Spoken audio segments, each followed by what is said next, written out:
Hi, welcome to our Gemara Shir. Welcome to the Torah Anytime Gemara Shabbos Shir. We are in Daf Kuf Lamed Aleph Amud Aleph, and we are going to have another look at another amazing Gemara, which we haven't seen before. The Shir is Leilun Nishmas, my father, Menachem ben Akiva. Ein Oisin Lachaluk, two dots, Kuf Lamed Aleph Amud Aleph. So many interesting things we're going to learn today about bris milah and about taking care of the baby after the bris milah and about baby care in general. And we're quoting the Mishnah now. Mishnah said that on Shabbos itself, don't create the chaluk for the bris milah. What does it mean? Chaluk basically is a very nicely designed bandage which is shaped like a chaluk meaning a robe, just like the robe kind of envelops the body. So to the chaluk would be on the baby's milah, on the baby's aver, they would place like a bandage shaped like a robe that would envelop it on all sides, and therefore they would keep, things in a place. So in other words, that the milah shouldn't jump back up, kind of, it keeps it in place, keeps it hygienic, keeps the milah down, the orla, so it doesn't develop backwards, doesn't get undone. So it has to be quite tight. The plus, the advantages of bandage are clear, but there is also disadvantage, which we're going to see soon, that the place is wounded and sticky. It's a wound, and like it happens many times with bandages, if you have like those strands, fibers, they can get stuck on the skin, right? Because of the congealed blood. So usually just, annoying and ouch. Here, there's a real problem because if this is a very small baby, and if one of those strands from the hem, from the hem of the chaluk gets stuck on the baby's aver and you detach it, you can really harm the baby, and he himself will not be able to have babies. We don't want that. So what do we do about that? Abaye, Omar Abaye, says Abaye.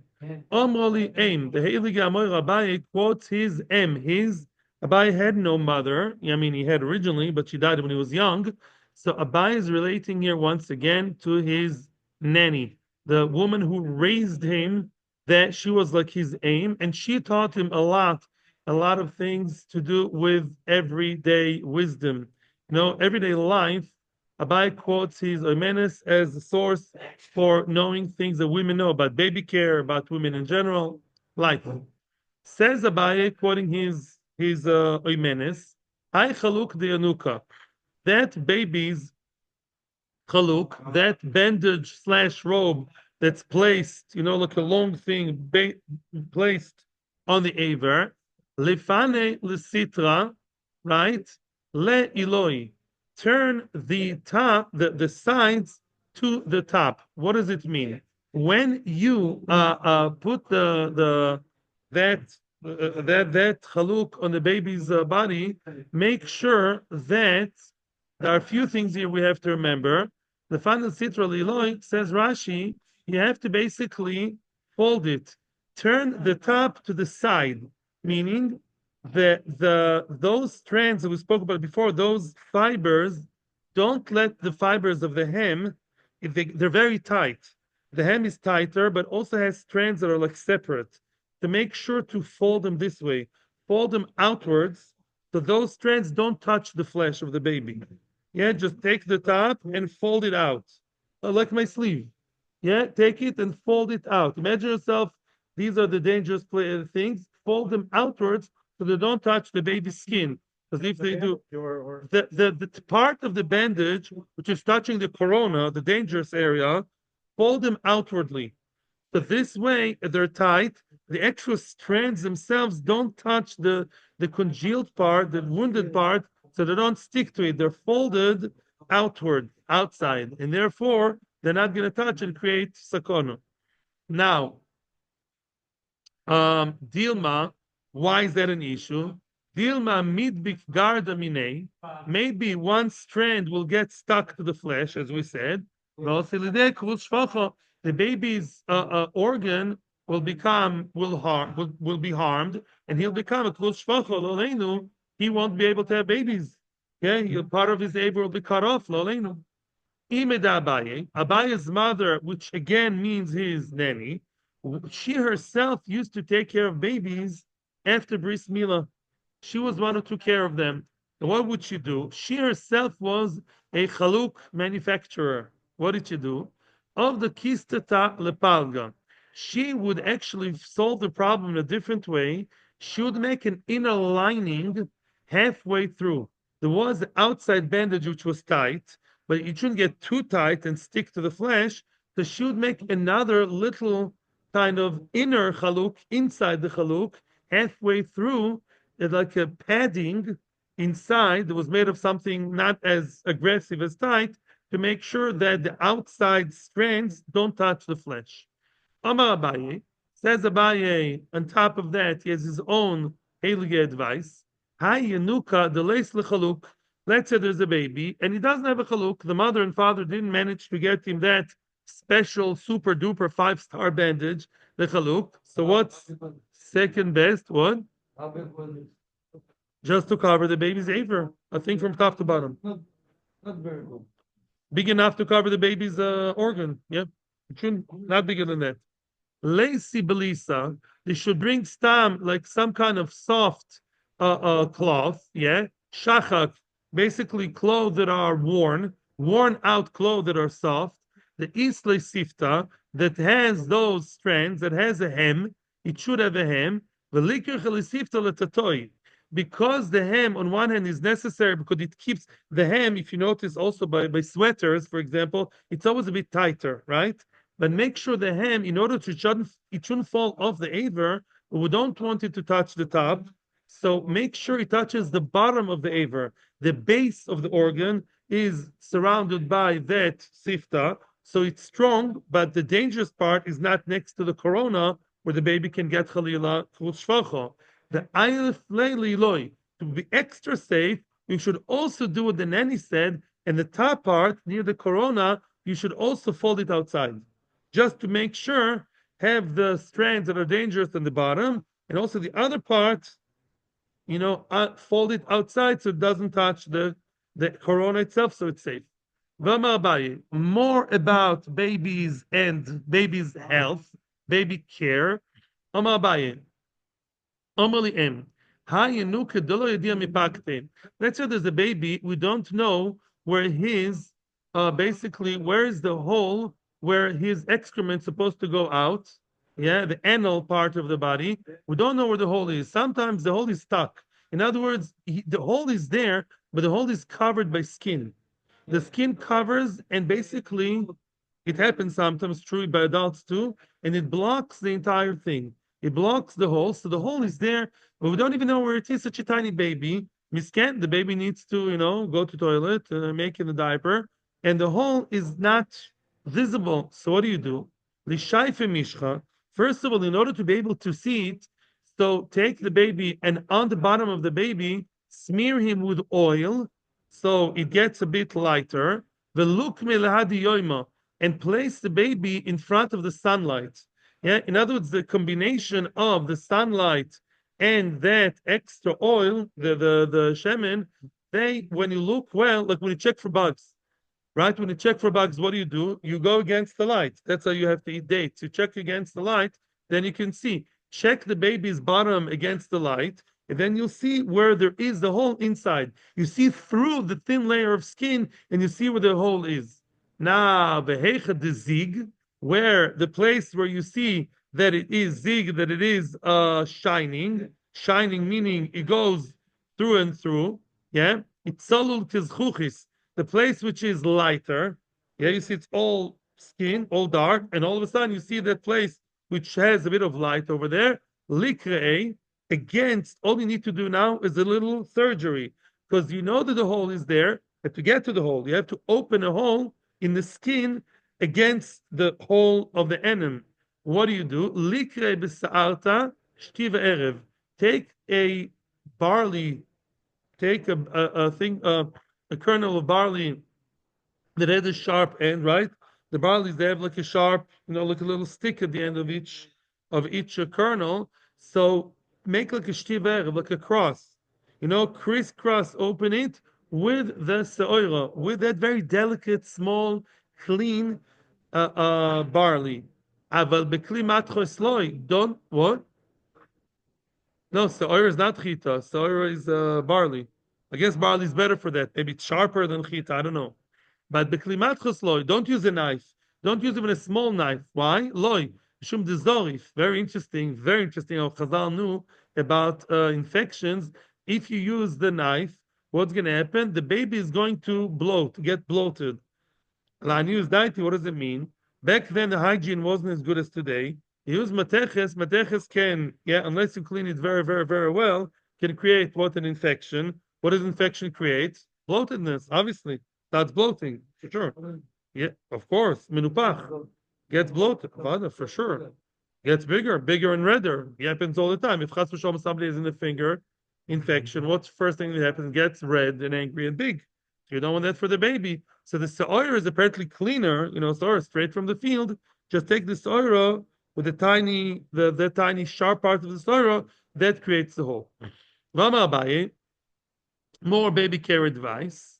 Omroli aim, my nanny told me, hi nuka de lo mites. Let's say there's a baby who doesn't want to suck. He can't suck from the mother and he needs to eat.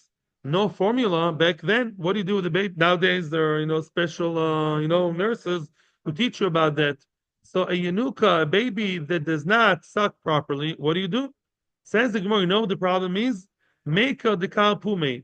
His mouth is too cold. Interesting, yeah? In other words, his lips, says Rashi, are too weak, cold and weak, and he has no koyach to use them for sucking. It's a problem in the mouth. It has to get warmer. Maitakante, what is the remedy for that?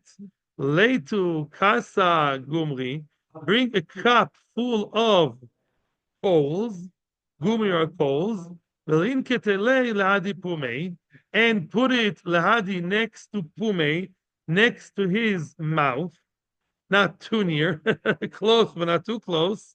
The chayin pume umayit. His mouth will get hot, warm, and then he'll be able to suck properly. Vama Abaye, another piece of advice. Vama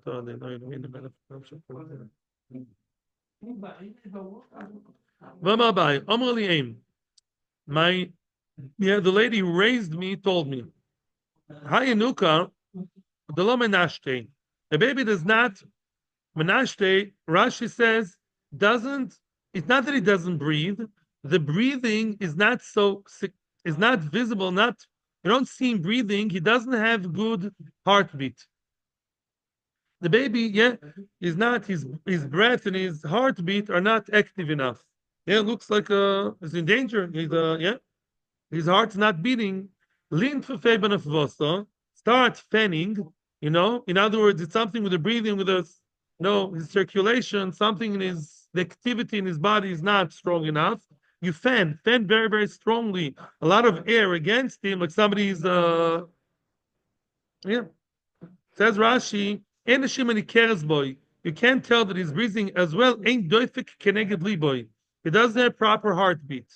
So when you fan against him, apparently that's going to help umenashte. That will do the job. Like people are people are faintish. There's a strong gust of air that wakes them up. Sometimes it's all the baby needs. Abaye says Abaye Omer the aim told me. Hayanuka de lo ma'avi. Lo ma'avi is machlokes Rashi and Ritvo. Rashi says ma'avi that he doesn't breathe properly. He has nice heartbeat, but en ruach nichnas v'yoytze yofe. The air doesn't go in and out nicely into the body. Somehow, there's some kind of different breathing problem that he has, and we don't know what to do. The Ritva says Ma'avi means he doesn't cry. He's too quiet. We don't like it when babies cry in the middle of the night, but if the baby doesn't cry at all, that's also, suspicious. Why isn't he crying? So if the baby is not crying properly, what do? Lay to salita the ime, bring his mother's placenta. Mother's placenta has therapeutic qualities. They only discovered that recently. Yeah, placentas have something healthy in them. The placenta with the baby is inside. Placentas with the baby is inside. It's like placenta, amniotic sac. It's a sac that the baby is inside when when he's in the womb. So bring the placenta, which has healthy things in it, belisharke iluye, and start smearing the baby up and down with the shilia, the placenta, umeavi. Yeah, you rub against him up and down, rub against him, and it's all going to work. All of a sudden, he's going to breathe nicely, scream nicely. He won't stop screaming. Don't worry. All will be well if he has some touch with the placenta, which he used to live in. That was his house for the past 9 months. He's very used to it. Vama Abaye. I don't know if these things work today or not, but this is obviously Chazal's great chokhmah. If this wouldn't be true, Abaye wouldn't have told this to us. Vama Abaye, says Abaye. Amaliyem. Yeah, the mother told me. The mother, not his mother, a mother. Hayanuk dekatin. Baby's too small. The baby is born. He's really too small. He doesn't look like he's growing up well enough. He has growth problems, very thin, very weak. Later, Lucille to the ime. Again, the placenta. What? Why? He's just as Thomas beginning. Yeah, he's all bones. Yeah, right. What do? Bring his mother's placenta, and again rub against him. But how? Depends how. Mikutna ulma. The placenta itself is like pear shaped, yeah, like the womb itself. It has a narrow part and a bigger part. So now take the placenta. When you start rubbing, start with the small part of the placenta into the big part. Yeah, to show symbolically, in other words, we're starting small and continuing into big. From small, we're going to big to symbolically show that this baby too, yeah, should become the koton godoliya. From small is going to grow bigger. The alim, let's say, is too big. Rashi says he's not big because he's healthy. He's just too bloated. It's like he looks fat in a disproportional way, not for health reasons. Doesn't look he's healthier, he's just fatter. Me'ul ma'alekutna, take the placenta and start rubbing it from the big side to the small side to show we want to slow down the bloatedness, the fat of the baby to slow it down. Interesting. So apparently they knew the placenta has some kind of, message there. There's something ruchni gashmi in it, and therefore it helps the baby become bigger or smaller. Some people are born bigger. True. Oh, so Rashi says it's not he's healthier and bigger. Nafuach. He's like he's bloated. He's like too disproportionately like all puffed. He's puffed up. Looks cute, but not in a healthy way. Yeah. Vomar Abaye says Abaye. Omoliem. I look at the sumak. There's a baby that's too red, very red baby. You know what happened? The akatilo ivla beidomo. He has the blood. The blood is still the way Rashi learns it. Between the flesh and the skin, the blood is there. The blood didn't yet get absorbed in the body. It takes time for the blood to get into the system. His blood is too much on the outside. Yeah, it's kilo on the outside of the body. It's so red, the blood didn't yet sink into the system. That's why the baby is too red. What do? Now you can't do bris milah. Yeah, how do you do the milah? It's a sakana for the baby, right? The blood is going to come all out. He's not healthy yet. You can't take the bris milah. Litrechule. Litrechu is not litrechu. Litrechule means wait for him. We are kufla medalef the medalef, more or less 10 lines from bottom of the page. Litrechule, wait with the bris milah ad ivla bei domo, until the blood kind of settles down. At the beginning, the system is not yet all there. I told you, yeah, we had experience with one of my kids. They had blood coming out unexpectedly. They said it's still part of the growing up that should have been done in the room. Yeah, sometimes they come out not completely there. So the blood is still all messed up. Wait until the blood kind of quiets down, comes down, and gets into the system, not be part of the outer part of the body, and then v'limalua, and then perform the bris milah. What happens? The yoroik, the baby is green or yellow. Oh, baby jaundice is very common, right? Yoroik, the baby is green, and green and yellow are very similar. It's my assumption we're talking here about jaundice. Which means the blood did not yet get into his system. He doesn't yet have enough blood. Yeah, he doesn't have Rashi loy ba boidam. He's so weak He's so weak that basically he doesn't yet have the blood yet. What do you mean he doesn't have blood? My question is, if he doesn't have blood, then how can he live? Right? I went online and I checked it, and I saw that one of the causes for baby jaundice is that the liver is not yet developed enough. You know, the liver, the liver is not developed enough. It still takes time to develop. No, the blood, the liver is to do with blood. Yeah, the liver is to do with the blood. If the liver is not fully developed, then the blood is not there yet. The blood system is not yet developed. And Chazal knew that. So what do? Litrichu, wait with him, ad enofil beidome, until the blood gets into the system, velim halua, and then do the Milah until the blood starts coming out. The red baby has too much blood, the blood didn't settle down. The green baby doesn't have enough blood. The blood is not yet there enough because there's no liver to, start working with the blood. The Tanya, a brisa to support Abaye's statement, and Abaye's surrogate mother, the Tanya, Omar ben Osram, once I went to the overseas cities, to those krachim, what's krach, city, overseas, to the faraway places overseas. A woman came in front of me. You know what this woman did? Very interesting. Again, a woman is involved with Bris Milah, although it's a mitzvah on the father. Maybe there was no father. I don't know. She came to me, and you know what her story was? Tragic story. Shemala b'na rishon v'meis. She had Bris Milah performed for her first son, and he died. Sheni v'meis, the second son, also she did Milah, and he died. Shlishi, with the third baby, she's not taking chances. With all the respect, she's taking him to the rabbi. And we also she brought the baby to me. I examined him that he's too red. If he's too red, means the blood is all gushing, is all out, needs time to settle down. I told the woman, Hamtini loy, wait with him, wait with the kid. Hamtini loy, until the blood will, get absorbed, settle in, get absorbed into the system, into circulation. And so she did. She waited until she saw he wasn't red anymore. And then the blood really came into the system and quieted down. She did with the bris milah, she performed the milah, she got a moil to do the bris milah after there was enough time, and then he lived. His name, you know how she named him? She named him Nosan Abavli after me. In other words, I had the zchus to save his life, and therefore he named him after me. I was a savior. There's this gula which I know really works by people.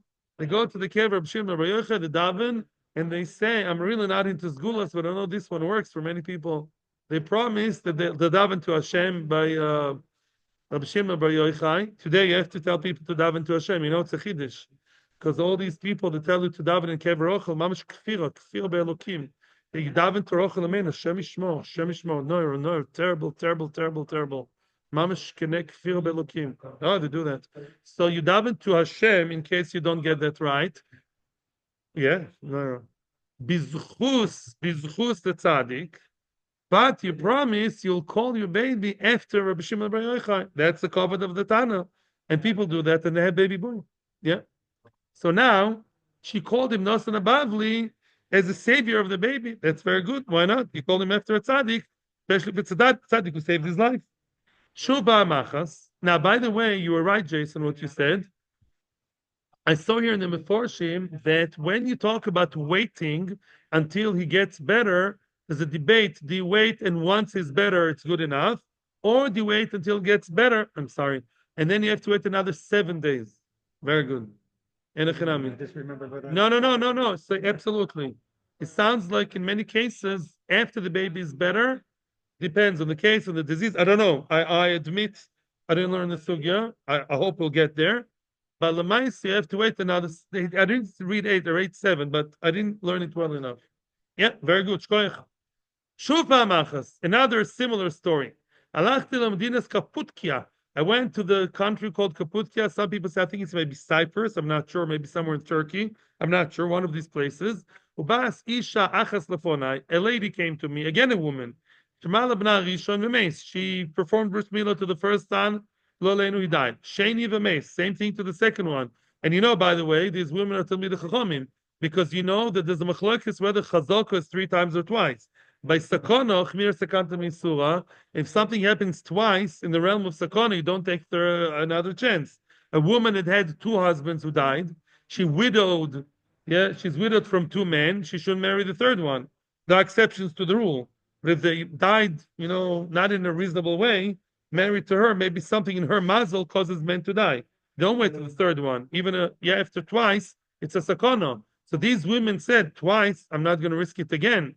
So Shlishi of Yoselefonai, she brought him to me. Re'isiv shu yoroik. Remember, green and red are 2 opposites, like a traffic, like in the traffic light. I saw his green. What does green mean? Oh, it's atzti. I looked into him. I examined him. Velor isi boydam bris. I saw he just doesn't have enough blood yet. As we said, the liver is not all there. The blood system is not developed. He doesn't have dam bris. Says Rashi, if he doesn't have dam bris, double trouble.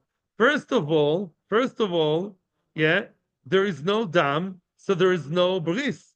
In other words, if you mal, no blood will come out. It's a mitzvah. In other words, if in theory a baby is bloodless, right? And let's say there's no sakana, you do bris milah, no blood come out, it's a problem. Hatofo, having the blood come out, is part of the bris. That's why I do know, because people confess to me, Baletshuva mainly, they had bris done by Goyish doctor, right? So what do? Physically, he's gemalid, he's mahul, right? But halachically, it wasn't done. So what do? You do a tofa. You just prick. Why? You create, you basically have a drop of blood coming out for the sake of bris milah, because the tofa is part of the bris. Yeah. Problem is there's some fakers to where you do it, so it satisfies both opinions. They usually take 2. Really? You say you do in 2 places? Wow, cool. Okay, fine. Mesiras nefesh. So now, so first of all, bris milah won't be done properly. There's not enough blood. And secondly, or above all, it's a sakana. You're going to kill the baby and not do bris milah. Lo aleinu, yeah? Amarti lo, so I told her, lady, vart a minut. Amtini lo, wait for him, until the blood starts, getting into the system from the inside out, until the blood starts functioning. She waited for him. She performed the milah, v'chaya, and he lived happily ever after. They called him Nosan Abavli after me. So Nosan Abavli has at least 2 babies, after, named after him, because he saved the lives and he created a good situation. He allowed, a real bris milah, halachic bris milah, to take place. Having said that, there are situations.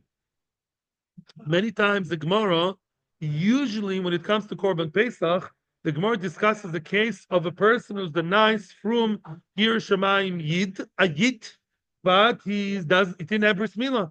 You can have a situation of a Jew who has no bris milah as an oral. Why? It's always the same story. Rashi always says gives the same description. Shemeisu echo machmas milah. A baby whose brothers died because of milah. That means maybe they have hemophilia. I don't know, hemophilia today, right? Lo aleinu. In other words, it could be a family genetic problem of not being able to do bris milah, and sometimes Rav Nosson Abavli managed to have this happy end coming. Just wait until things get better, but sometimes they don't get better, and then you don't do the bris milah, and then this person cannot eat korban pesach his entire life. Yeah, problem. Yeah, that's time I'm saying as a side point. General knowledge. Good. Next Mishnah. The next Mishnah, I'm telling you now, we're not going to learn all the details of the Mishnah. We're going to have now a general overview of the topics of the Mishnah, of the issues of the Mishnah. So before we continue, before we even begin to learn the Mishnah, Be'ezras Hashem, the seriousness, we're going to learn with enthusiasm the next Mishnah, but let's give the introduction. So nowadays, again, we all know how Chazal always knew very well about.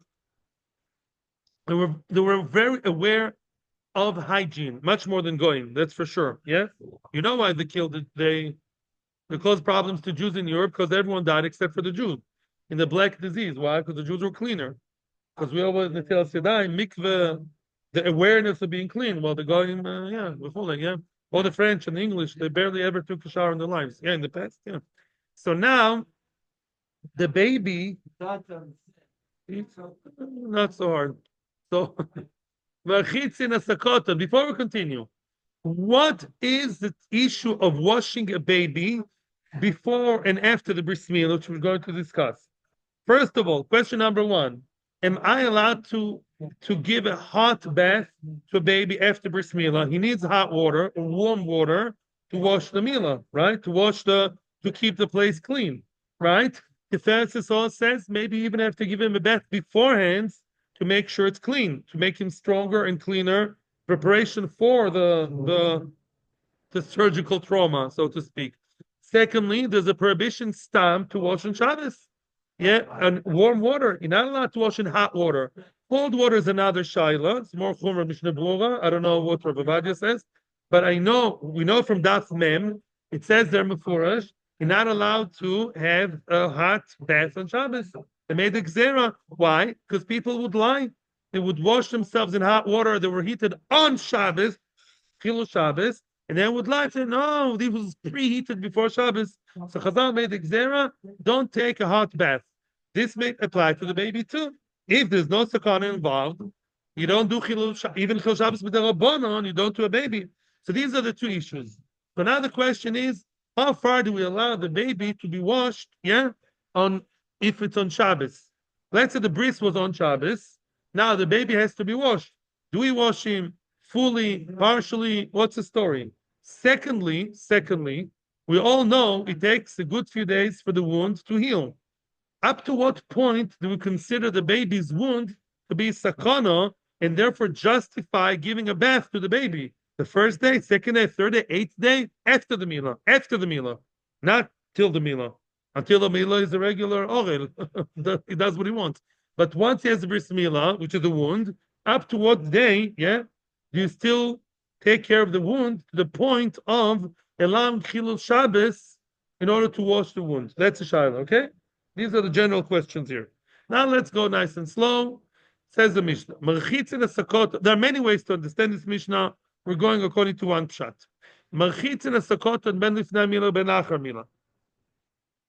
On the day of the milah, you're allowed to wash the baby both before and after the milah. For hygiene reasons, you're allowed to wash the baby before and after, and we're talking here with hot water. Olive beyad, avaloi bekli. Then says the Mishnah something different. You're allowed to just sprinkle, don't give him a bath, but rather just sprinkle on the organ hot water, only with your hands, sprinkle it, but not with a vessel, not with a clean. That seems to be a stira. The Mishnah started off with wash him, give him a royal bath, 5-star, and then all of a sudden the Mishnah says, actually not.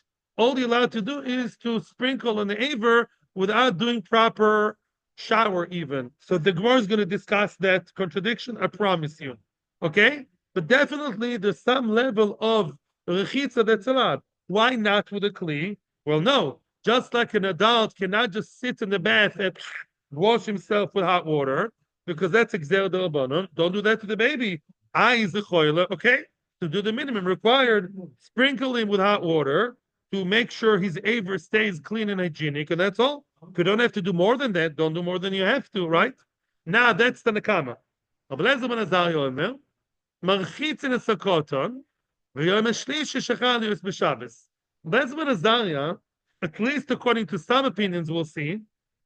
Bezman Azaria says, marchitzin, you're allowed to wash the baby, and not only on the first day of the milah itself, but even on the third day, and even if the third day fell on Shabbos, yeah, meaning the first. Yes. Milah was on Thursday. Then you can wash him on the third day that fell on Shabbos. Why the third day? Which means, as we know the story of, the people of Shechem that were attacked by Shimon Velevi on the third day when it was the most painful, because they're not getting better. If anything, their pain was accumulating, making them weaker. So then on the third day, that's when they were attacked. Well, what do you see? That the third day of the Milah is where it hurts the most. The truth is it's a machlokes rishonim. Maybe afterwards, but apparently that's the worst time. Wait a second. Here's machlokes rishonim. It's also in the Ritva. The Ritva says the first day is you're allowed to wash the baby. That's mamish the first day, and the third day, but not the second one. The first day is the day of the trauma, and the third day. The second day, you're not allowed to wash. The bris was on Friday. Don't wash it on Monday. Don't wash it on the second day, which is Shabbos. Other Rishonim argue, and they say, no, first, second, and even the third day. Yeah, all 3 days, you can wash him because that's when it hurts. First, second, and third. After the third day, game over. You can't do any Chilul Shabbos, not even the Rabbanon, to wash the Aver. Now it continues the Mishnah with a concluding line. Sofek v'androginus. A sofek is an interesting story. Back in the day, as I'm sure we all know, incubators were a bit hard to find. Yeah, there were no incubators, and if the baby was born on the 8th month, he was dead meat. The 7th month actually was more survivable. That's another question to discuss later. If the baby was called Ben Shmoino, if he was born in the 8th month of the pregnancy, waste of time. It says if the mother has no reason to feed him, she can feed him, but he's going to die very quickly. Now, let's say there's a baby who's a premature baby. We don't know if he's born in the 8th month or the 9th month. If says a sofek, whether he's going to live or die. Easy like stone, like Gemara says later. There's no Milah to do because you're not achieving anything, right? So you're wasting your time and you mechalel Shabbos because blood may come out. Yeah. So Bechal Shabbos to be mal a dead person alive, but really we consider him as treif as dead, or maybe no. Well, Sofek, maybe you do the Milah, but not on Shabbos. You don't Mechalel Shabbos for a maybe mitzvah. Mechalel Shabbos for a real mitzvah, not for maybe. Androginus is the baby that has both female and male organs. Yeah. Such a baby, you don't do his bris milah on Shabbos, and I'm going to learn that from Psukim. And Mechalel Shabbos Shabbos. Rabbi Yehuda Mati Androginus. Rabbi Yehuda argues on the drosha of Tanakama and says, no, androginus that has male and female organs may yes have bris milah on Shabbos. Tomorrow, Mitzvah Hashem, we're going to go much more into into here. Finding out is tumtum. That's a common confusion. No, excuse me. Tumtum is the baby that has the whole genital area is covered. So we don't know if it's a boy or a girl. Cut it, make a surgery, and we'll find out if it's a kiddush or a bris. Androgynous is nothing to find out. He's both a boy and a girl. As opposed to what Trump said, either men or women. There's a third one, androgynous. It's very, very in fashion today. Yeah, so androgynous, he has both organs. So you do the bris milah. He has a male organ. He also has female and male. But on Shabbos you don't. Why? We'll see the drosha later. Thank you so much for being with us. Thank you to everybody here in Mount